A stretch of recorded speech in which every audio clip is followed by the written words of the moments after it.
10 days to Super Bowl 57. Chiefs and Eagles, who's your money on?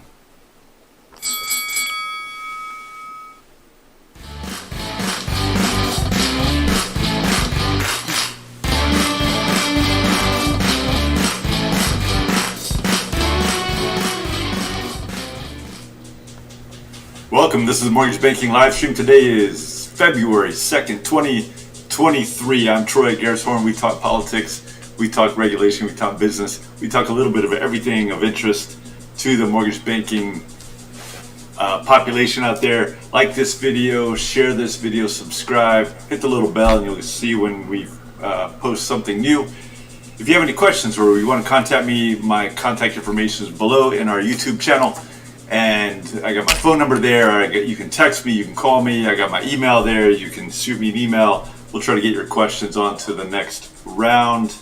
And as we get up and going today, a couple shouts out. So IMB, the Mortgage Bankers Association IMB conference just ended. It's out in Coronado at the Hotel del Coronado. Great event. I was pleasantly surprised. I was a little worried that given everything that's going on in the market, that there would be people that wouldn't be able to show up.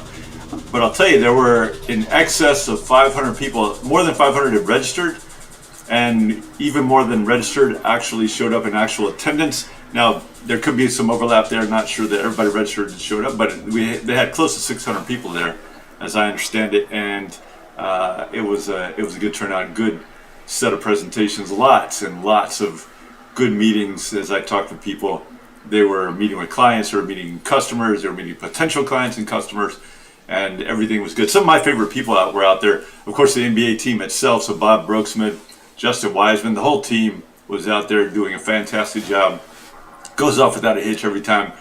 They literally are, in our space, at the national level, they are clearly the best in the business and do a wonderful job. I am happy to support them and to cheer them on, and my hats off to these people, because it's such a good presentation and a good event every time. Laura Brandeo, KP Campanio, so again, some of my favorite people out there. Lots of power hitters, and I was happy to be chatting with them. And just, how can you beat San Diego weather too? How can you beat San Diego weather too? Let me say that again. Especially when I look outside today and here in Dallas, and we've had an ice storm for a few days, and coming back from San Diego, man, you guys have it good out there weather-wise. TMBA, Texas MBA, is having their Southern Secondary come up this 6th and 7th, actually, of February. They're going to be down in Houston at the Westin Galleria, and they're going to have, in addition to the Southern Secondary, at the same time, concurrently, they have their Warehouse Conclave, good solid meetings there on the warehouse side. Texas Women Mortgage Bankers networking group, they're going to be out there having their event. As always, it's going to be a fantastic event, and I really encourage people to go to that. And it's called Texas Women's Mortgage Bankers, but I will tell you, as one of the few non-women who go there, I am always impressed, and it's good information for everybody, and you should probably attend that. And I'm sure it'll be worth your while, and to give support to our TWMB. Rhiannon Bolin and the others that are there. In fact, I saw Rhiannon and Jeff Bolin out in San Diego. They are true superstars in this industry. And in addition, on the panels at the Southern Secondary, they have a star-studded lineup too. Mike Fratantoni, actually from NBA, one of my favorite people, the NBA's economist. He'll be out there. Aaron D. Of Loan People, Nolan Turner of Carrington Mortgage, just so many people. The list goes on and on. Tom Piercy, Chris Whalen, all just wonderful people that in that space you don't want to miss this kind of an event. Let's talk business for a moment. Turbulent market. So according to the Wall Street Journal's article today, the scales have shifted a little bit in terms of the leverage that workers have had over people that have had with their companies, and starting to turn back to, in the way they call it, bosses are back in charge. But the main idea being that the even though the labor market is still tight and it's running around 3.5% still as far as unemployment. In fact, it started to settle out a little bit. Those are good signs. You don't want it drastically up in a day. You don't want it drastically down in a day. It seems like it is starting to level out and become more of a real market. And hopefully that will head in the right direction, and that will give the Fed some ability to relax on the interest rate increases. We'll talk more about that in a few minutes here. Mortgage rates are down for the fourth straight week. That's a good sign. 40 basis points total over the 4-week period.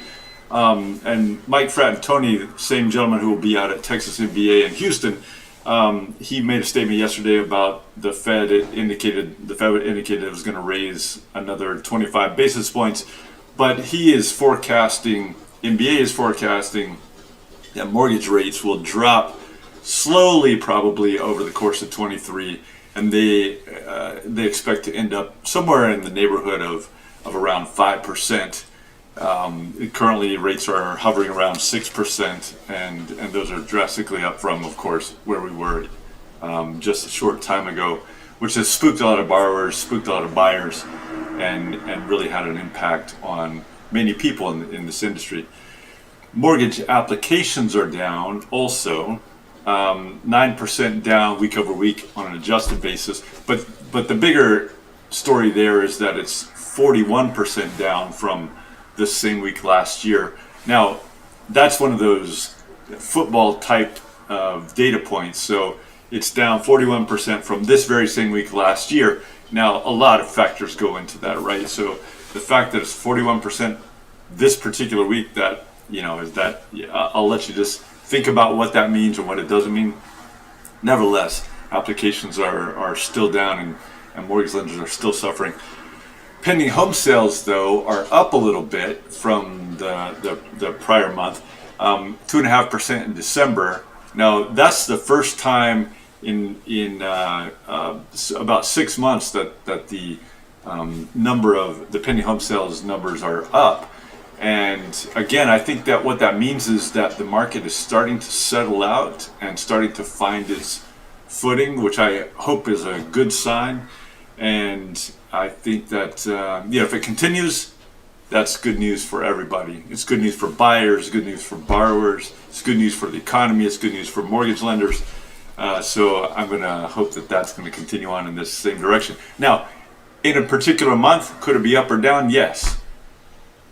It's the trend that we're looking for. It's not the overnight. It's not the over 1 month period that we need to be concerned about.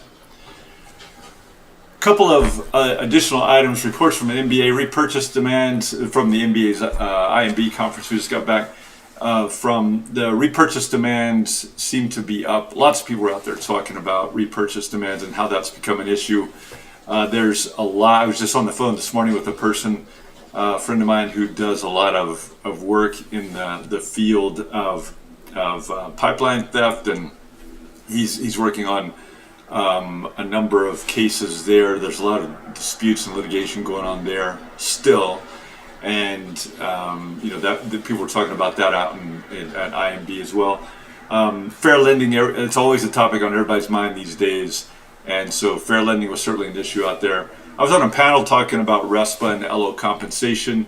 Good panel, good solid players. A lot of people in the audience. Sometimes at these meetings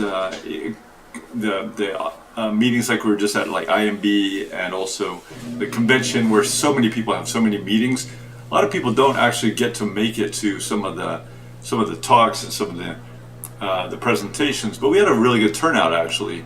And I was impressed, and some of the questions that came out of that conversation, and it's a big topic. We do a lot of that work in that area, and I can tell you that people are calling every day about LO compensation, calling about RESPA and fair lending too. A couple of items on this on the regulatory note from the regulators themselves. CFPB. So CFPB just put out a notice of proposed rulemaking on excessive credit card late fees. In fact, one of my partners over at Garris wrote a blog post about that just yesterday, And you might want to check that out. Currently, it's focused on credit card late fees and trying to tamp down those fees and the amount of those fees, and what the CFPB views as abuse in that area on people that are particularly vulnerable. But there's a lot to think about in that regard, and so it's an area that even if you're not involved in credit cards, it doesn't seem like a big stretch to imagine, especially given the underlying legal theories that they're putting out there. It doesn't take much to imagine them going next to mortgage banking companies, especially with their junk fee initiative so far as well. It's an area where they seem to be taking a pretty aggressive stance. There's some legal questions there, but nevertheless, as the industry tries to work through it, it's an area to be focused on. And you might want to comment, because it's like voting. If you don't vote, you don't get a say. So you might want to think about commenting in those. There's also a proposed rule for a registry of the terms and conditions of standard contracts. This is an area that I think is rife with mischief and also would limit creativity. And it specifically names mortgage company contracts as some of those that would be impacted. And so there's a lot to think about there. Again, you want to comment, because if you don't, you lose your say. It's sort of like those people who complain about who's president, complain about who's their mayor, but then you ask them, who did you vote for, and they say, I didn't vote. It's hard for me to listen to somebody complaining if they don't participate. Fair lending settlements is another big area that we are hearing a lot about. We have a lot of cases in that regard, and working on a lot of different matters. And I'll just point out a few here that are prominent, need to be staying in your mind during 2023, because you need to be thinking about this as you proceed in your business. There was just recently, just this month actually, last month now I guess, February, there was a pretty decent sized California bank that entered into, with the DOJ, what the DOJ's headline reads as the largest redlining settlement in history. And it's a $31 million settlement. It's real money. It's a real problem. And you can get the information from the DOJ's website. You can just call me or text me or email me. I'll send it to you. But it's the kind of thing that you really want to be focused on. And the kinds of claims that are being made and the allegations, nobody can really understand whether the allegations are in fact accurate. It is, of course, the DOJ's position that they're accurate. But if you don't hear the other side of the story, there's a lot left missing. And I'm guessing that the banks and the mortgage companies in these situations always have a different side of the story. Nobody ever decides, because these are settlements, right? So there's that one, $31 million. Remember that, $31 million in a redlining settlement. Just last summer, there was a $20 million settlement against an independent mortgage banking company. So this is not a bank. Usually these types of settlements and these types of claims are against banks, but this is the DOJ's and the federal government's attempt to go out and force down on mortgage banking companies requirements that are like CRA requirements, the Consumer Reinvestment Act, the Community Reinvestment Act rather, and they are trying to force down requirements like appear in their CRA guidance onto companies that don't actually have a CRA requirement. There was also, just this last fall, a New Jersey bank that settled $13 million. These are all big money settlements, and all something you don't want to be in the headlines for. By the way, I don't name these companies because I just think it's inappropriate. But you can, you can find these, of course, on the DOJ's website. And if you want, again, I'll just send this stuff to you. Listen, that's it for me today. Thank you for all your support. Thanks for everything you do. It's always wonderful talking to you and seeing everybody here. And thanks for all of the encouragement, the likes, the shares, all the questions that we get from people.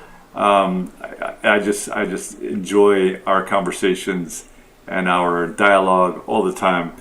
This is the Mortgage Banking live stream. I'm Troy Garris. Peace out.